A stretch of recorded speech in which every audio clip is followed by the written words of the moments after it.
आप लोगों का इससे पहले भी हम पर एहसान है। जब जब मैं जिला परिषद के, जैसा कि मौलाना अलाउद्दीन साहब ने फरमाया, जब जब मैं जिला परिषद में तो एक बार लड़ा, और जब भी मैं एमएलए का इलेक्शन लड़ा तो हमारे उस्ताद नहीं हैं हजरत मौलाना अबरार साहब, चाहे पोखरिया से हो चाहे घटारों से हो, लोगों ने जाकर उस वक्त भी हमको कोचा धमन में हमारे लिए काम किया है। इसके लिए हम आप तमाम अहबाब का शुक्रिया अदा करते हैं।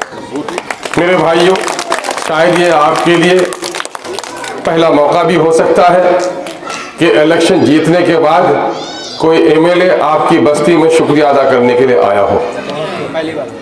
मैं इस और अभी मैं जिला परिषद की मीटिंग में भी गया था 18वीं तारीख को, तो वहाँ भी कुछ जिला परिषद के मेंबरों ने कहा कि कई सालों के बाद पहली बार अमूर का कोई एमएलए जिला परिषद की मीटिंग में आया है। और मैं आपको बता दूं कि इस वक्त आपका अमूर असेंबली जो हल्का है, 16 पंचायतें बैसा की और 25 पंचायतें अमूर की, कुल 41 पंचायतों में से आज ये 39वां पंचायत है जिसका मैं दौरा मुकम्मल कर रहा हूँ, और 2 बाकी रह गया है, एक नितेंद्र और एक शीशावाली। जुजवी तौर पर शीशावाली में कल हमारी हाजिरी होगी, लेकिन वहाँ एक दिन मुकम्मल जरा सा आधा दिन लग जाएगा। मेरे भाइयों, इलेक्शन को मैंने इलेक्शन के दौरान अपनी तकरीर में कहा है कि इलेक्शन का वोट अमानत है अल्लाह की, और ये अमानत अहले अमानत के हवाले करना चाहिए।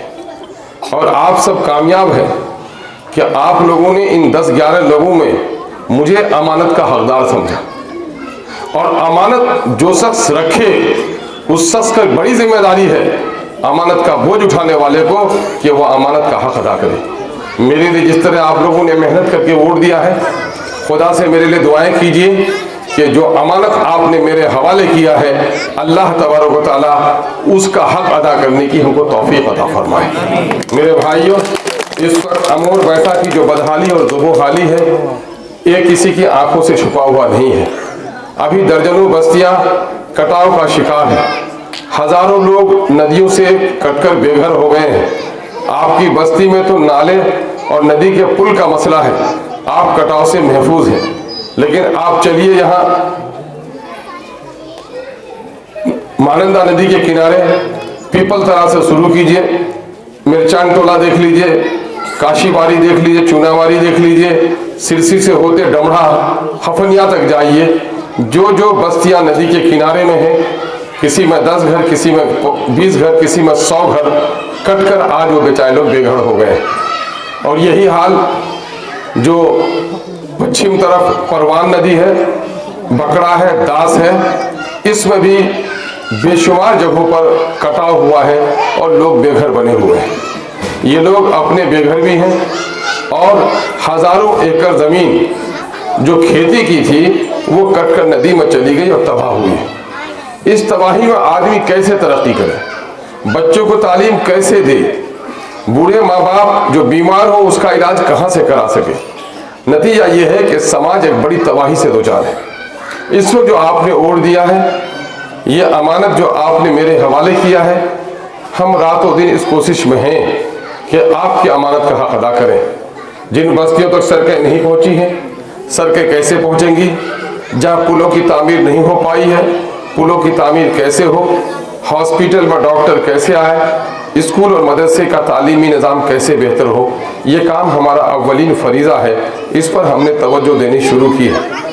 अभी जो अचानक बहुत सारे काम जो कई सालों से रुके हुए थे, तो कई जगह रंगदारी भी थी, कई जगह लोगों की हिस्सेदारी, और खुरबुजवार की बस्तियों से आए हुए मेरे भाई और बुजुर्गों, नौजवानों और अजीज़ों, मेरी नेक तरीन माओ, बहनों और बेटियों, मैं इस वक्त आपकी बस्ती में कोई तकरीर या खुतबा देने नहीं आया। मेरी शदीद आरज़ू थी कि जिन लोगों ने मुझे बेपनाह मोहब्बत से वोट दिया है, जिनके घर आंगन में जाकर हमने गुजारिश की है, और आप लोगों ने हम पर बड़ा एहसान किया है, मैं बस्ती बस्ती जाकर आपका शुक्रिया अदा करूं। इस सिलसिले में आपके लिए यह मोहब्बत का मामला है कि मेरा इस्तकबाल कर रहे हैं, लेकिन मेरे लिए ये जलसा जलसे इजहार तशक्कुर का है कि हम आप सबका शुक्रिया अदा करने के लिए आपके दरमियान में आए हैं। मैं आप तमाम हजरात का ममनून व मशकूर हूँ। आप लोगों ने हमें वोट दिया, मैं तो आपका शुक्रिया अदा करता हूँ।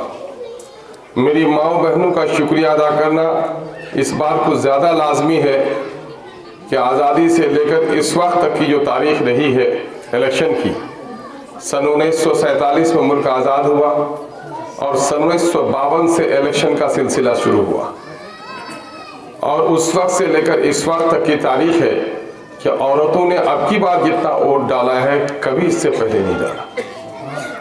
आप सबों को शायद खबर नहीं हो कि 1,83,000 वोट में तकरीबन 1,03,000 वोट औरतों का है और मर्दों का वोट सिर्फ 80,000 है।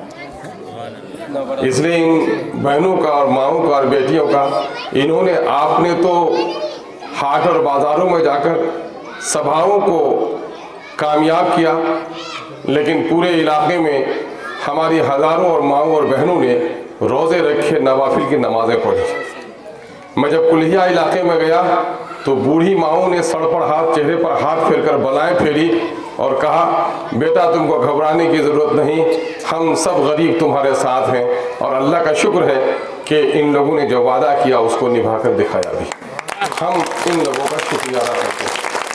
हम आपके वसीले से और तवस्सुत से प्रदेश में रहने वाले उन गरीब मजदूर नौजवान भाइयों का जो अपनी रोज़ी रोटी के खातिर बीवी बच्चों को छोड़कर बाहर रह गए, इलेक्शन में नहीं आ सके, या इलेक्शन से कुछ दिन पहले बस लगी रहती थी बारा ईदगाह में, अमोर में, बायसी में, डगरवा तक हमारे लोग जाकर गाड़ी पकड़े हैं। रौटा के इलाके में बसें चलती थी। मैंने कई जगह जाकर रोका और कहा कि नौजवानों, तुम जो इलेक्शन छोड़कर जा रहे हो तो 2-4 वोट से भी अगर शिकस्त हो जाए तो फिर क्या होगा। उन बेचारों के चेहरे पे मायूसी थी। कई ने वादा किया कि हम लोग तो जल्दी ही धनकटनी से लौट आएंगे और जो न भी आएंगे तो आप घबराइएगा मत। हमने अपनी माओं को, बहनों को, बेटियों को, अपनी बीवी को हिदायत कर दी है, कोई सोने का सिक्का भी तुम्हारे पाँव में लाकर रख दे तो पतंग के अलावा किसी को वोट मत देना।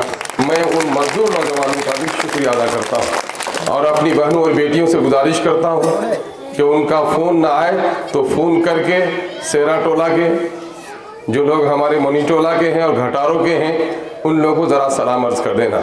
मसल के नौजवान भी यहाँ हैं। मसल और गुस्तरा में मेरी हाज़िरी हुई थी। पंचायत के 2 हिस्से में तकसीम रहने की वजह से इधर में ज़रा अपना घर का करीब होने की वजह से भी आने में देर किया। सच्ची बात यह है, घटारों के लोग हों, महसेल के हों, मोनी टोला के हों, सेहरा टोला के हों, आप लोगों का इससे पहले भी हम पर एहसान है। जब मैं जिला परिषद के जैसा कि मौलाना